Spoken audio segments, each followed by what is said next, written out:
Yeah.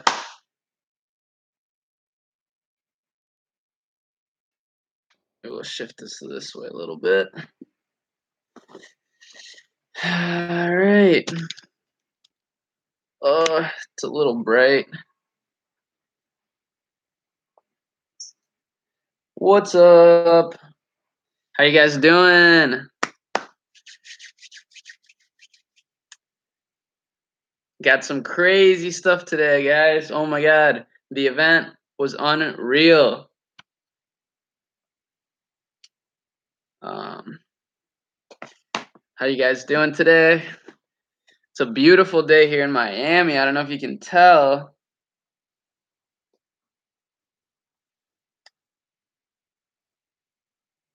Um, oh, nice. Your homies at the event as well. Yeah, um I did actually meet some people already. Some of you guys, some people came up to me at the event and were like, wanted to thank me for the videos and just wanted to introduce themselves to me. And it was awesome. I loved meeting them. It's awesome. But yeah, so I just wanted to talk about today, like about all of the things that I learned today alone, which was seriously insane. Like Gabriel is he's the man, guys. Like he's inspired me so much today. Just like I've never met him in person, and he's truly like someone you guys should be looking up to because I don't know, man. I just keep realizing more and more, like not that these younger kids, obviously some kids are doing crazy numbers and they're very knowledgeable and very smart. But every time I look at someone like Gabriel, it's just like, oh my god, I've been wasting my time this whole time. Like Gabriel is so smart and so like charismatic, so willing to help.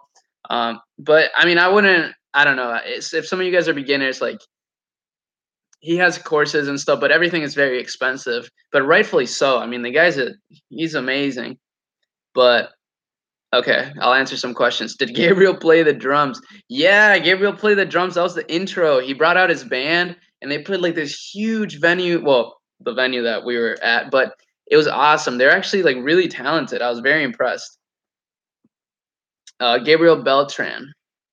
Will this live be saved? Yes. So I actually told my Facebook group that if they wanted to learn, because obviously I want to cover what I learned to you guys, so you guys can maybe take away a couple golden nuggets from it. And I told my Facebook group, that I would be doing that. So I'll definitely have to record the live. So don't worry if you have to leave or something, or you want to just go over this later. You don't have to worry about it. I'll be dropping the live on the channel, so nothing you have to worry about. How much did he make last month? Gabriel, I don't know, probably like a couple million. Hey, Arie, congrats! You're the next 1 million YouTuber. Queries Gabriel, a Latin dude. Yeah, he's I think he's from, I don't know where he's from, but he's from like Ecuador or something. And thanks, man. Yeah, hopefully I'll be the next millionaire YouTuber. This year for sure we'll make the first million. That's for sure. But okay, his last name is Beltran, Beltran. He's kind of low key on the YouTube game. I mean, I saw his YouTube channel. He mainly only has testimonials, which is totally fine because he does have a personal brand around himself, but he's not a huge personal brand guy. He's more of a, I don't know, man. He's just so cool. Like you guys gotta, I would love. I'm gonna meet him personally at his mansion tomorrow night. So I'm so excited for that. But anyways, I do want to cover a little bit of what I learned. So let me just see if I can prop up some of these golden nuggets that I learned. Okay, so this is something really interesting that I learned. I mean, I'm just gonna cover some of these things. Like I said, guys, I felt like a lot of the people in there that were not as experienced as Ty and I, they were definitely, a lot of the things he was mentioning, they were going over his head. I mean, a lot of people were asking questions such as like, I'm not getting any sales. Like, what do I do? Like, should I start a PPE? Or like, they were asking very, very basic questions. So, a lot of it was that, which was kind of unfortunate, but most of it was really, really valuable, especially when Gabriel was actually like talking and saying things, because I could pick up every little golden nugget he was saying. And same with Ty. Like me and Ty were just looking at each other the whole time, like, wow, like that's exactly what we needed to hear. But I could tell that other people were not feeling the exact same way because they're a lot of beginners, and they're just looking to get their first sales, or like looking to they're not profitable or something. Whereas Gabriel was talking about some major stuff.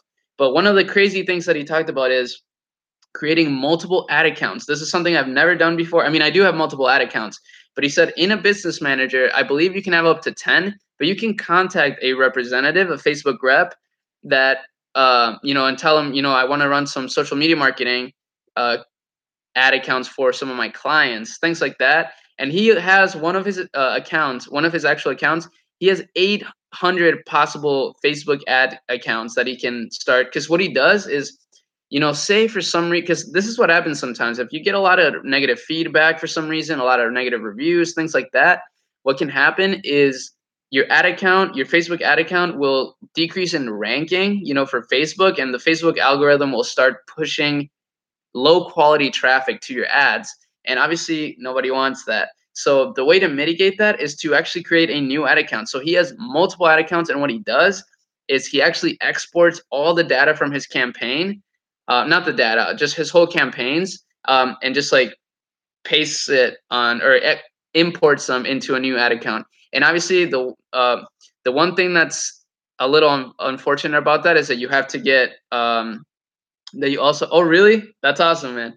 But the one thing that's unfortunate about that is that you can you don't have all the pixel data anymore. So it's a new pixel, so usually you have to season it up again. But what the good thing though is that, here's another thing that he mentioned that I didn't know. He said that when you start spending big on an ad account, like the more your budget, this budget that you're spending, your Facebook ad account will start getting used to that budget. So say you're running $5 a day ads, you're only spending maybe $50 a day. If tomorrow you like go to like 500 a day or 1,000 a day, Facebook won't really know what to do too much with that, and you might lose a lot of money on the first few days. So what happens then is that your ad account is so used to low budgets that when you do that, it's just like it doesn't know what to do. But if you export a campaign into a new ad account, and it's already at high budget, obviously you might lose a little bit of money at first, but that ad account will be used to spending high budgets. So then you're always going to have you're going to get good returns on your high budgets. And this is something that I saw in my own store lately, because as you can, I mean, I don't know if you guys have seen like kind of the chart of my new store. Let me just share.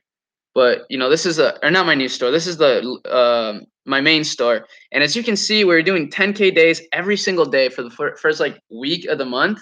And then after that, we had some supplier issues. Shopify was holding our payments. It's all resolved now, so don't worry. But what happened was we cut down all of our ad spend literally by half. So all of our results went down by half. So then we cut down to like 5,000 a day.